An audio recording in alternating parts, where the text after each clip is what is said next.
Okay, so summer's coming up fast.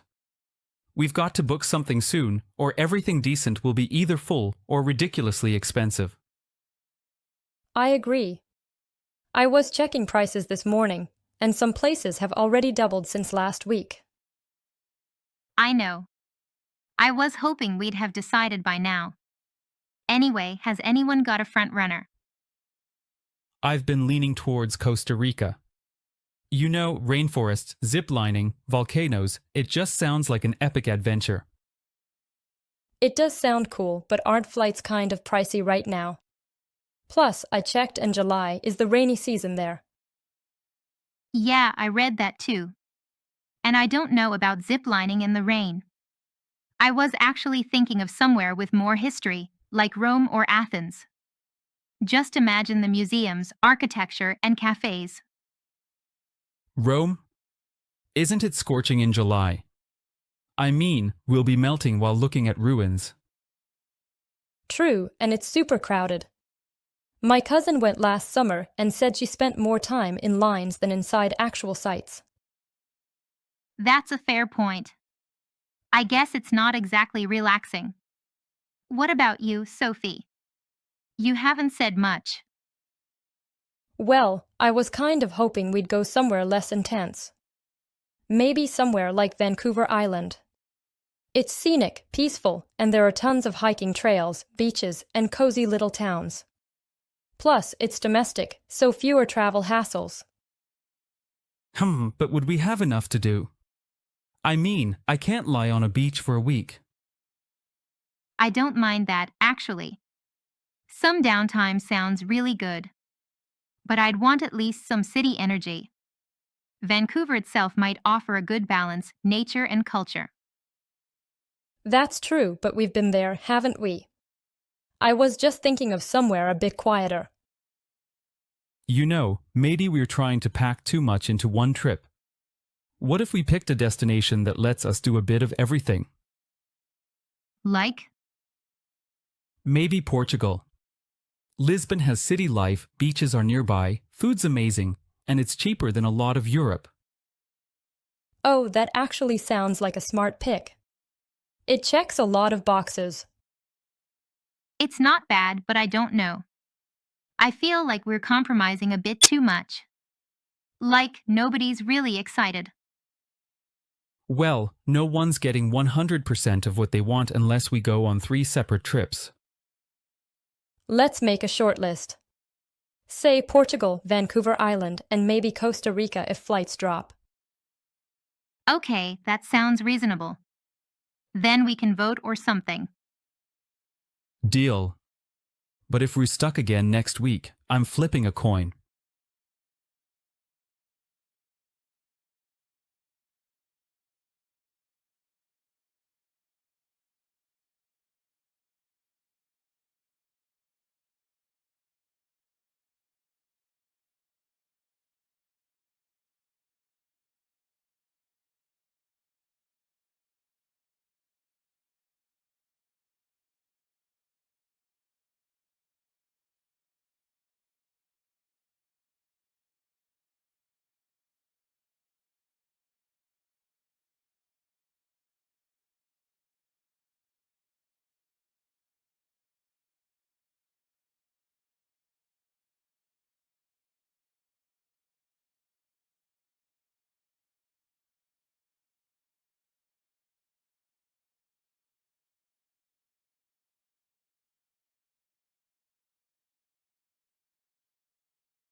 Welcome to our Biodiversity Forum.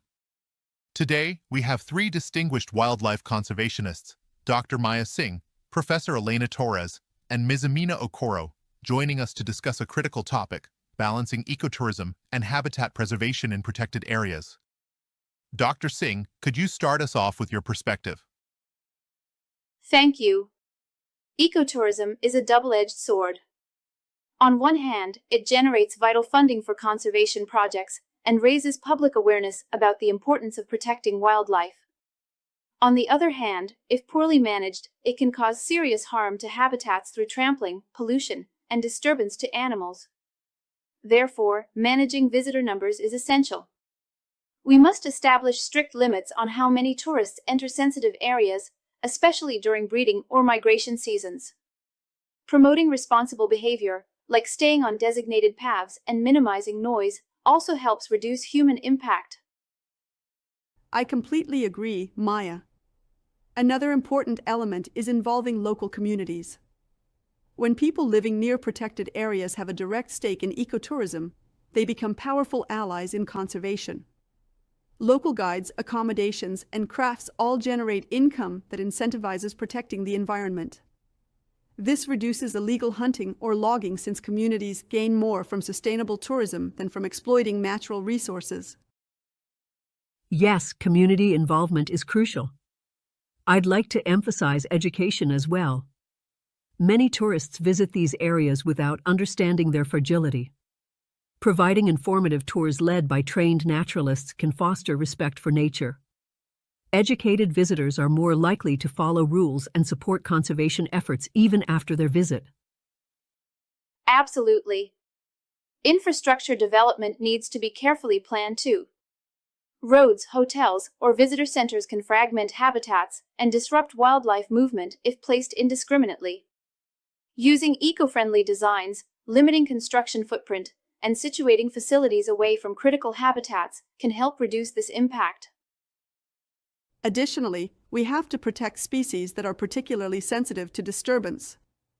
For example, some birds and mammals may abandon nests or feeding areas if tourists get too close. Creating zones with limited or no access is necessary to ensure these species thrive. And ongoing monitoring is key. Using technology like camera traps and GPS tracking, combined with ranger observations, helps us understand how tourism affects animal behavior. This data enables us to adjust policies to better protect habitats.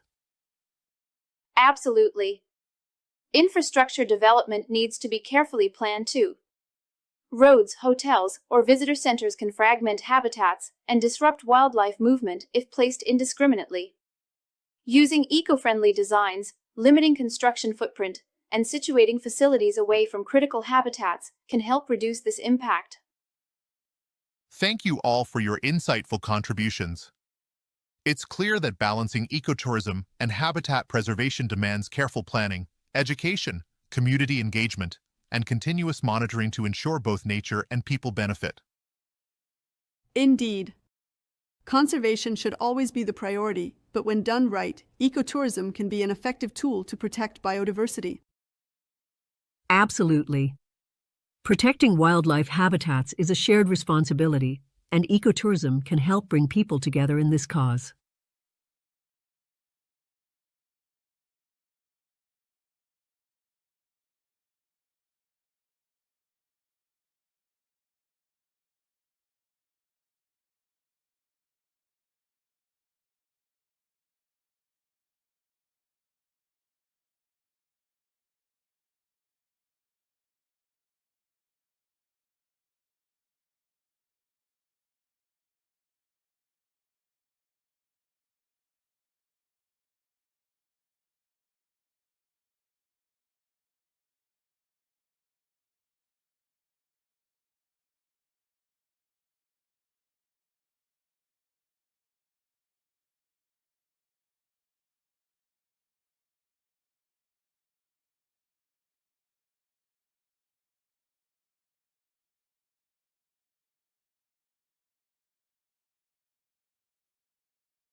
Okay, so we're finally all here.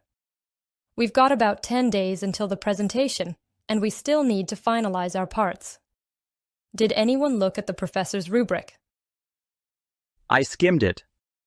I think she wants a 10-minute presentation with some visuals, maybe a handout too. It's actually a 12-minute presentation, minimum.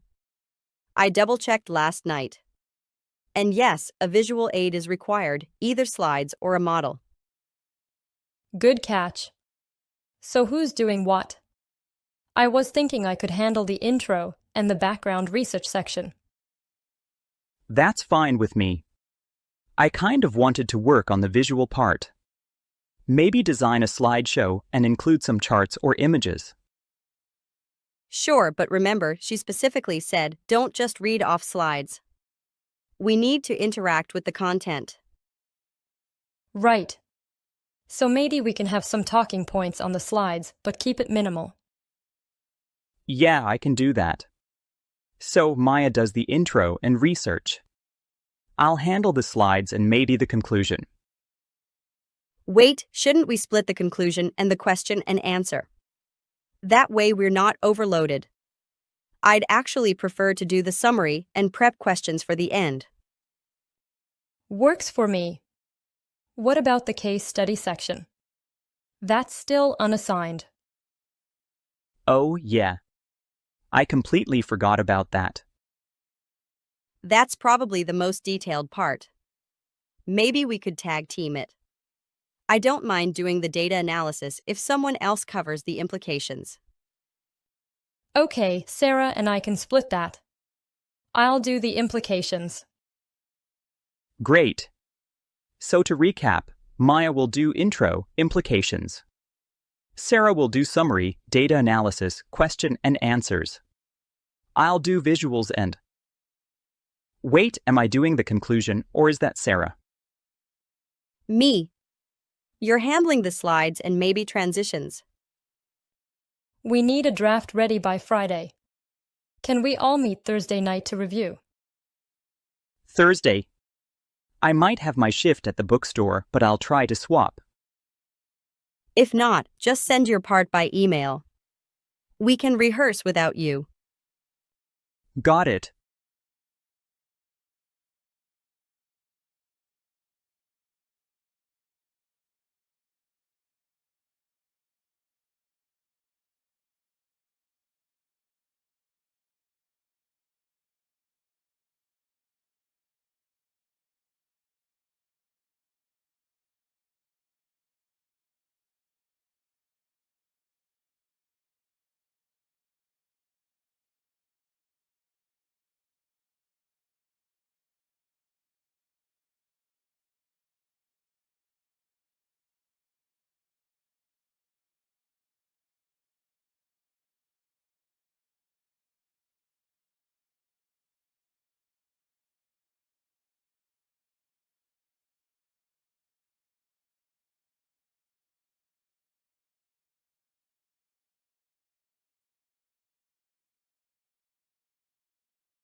Thanks for staying late, both of you.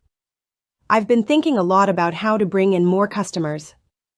The walk-in traffic has dipped slightly over the past 3 months.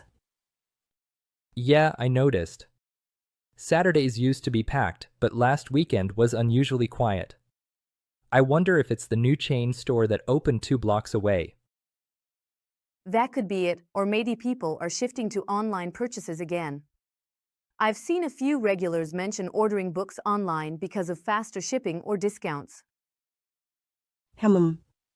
So what can we do that they can't?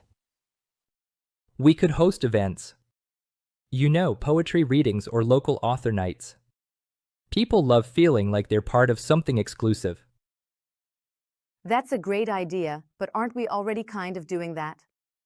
The turnout hasn't been very impressive lately. True. Maybe we need to change the format. Shorter events or different genres. Or more aggressive marketing. What about a book subscription box? Like a monthly package with a book, some goodies, maybe a handwritten note from staff. That way, we still reach people who prefer staying in. I love that.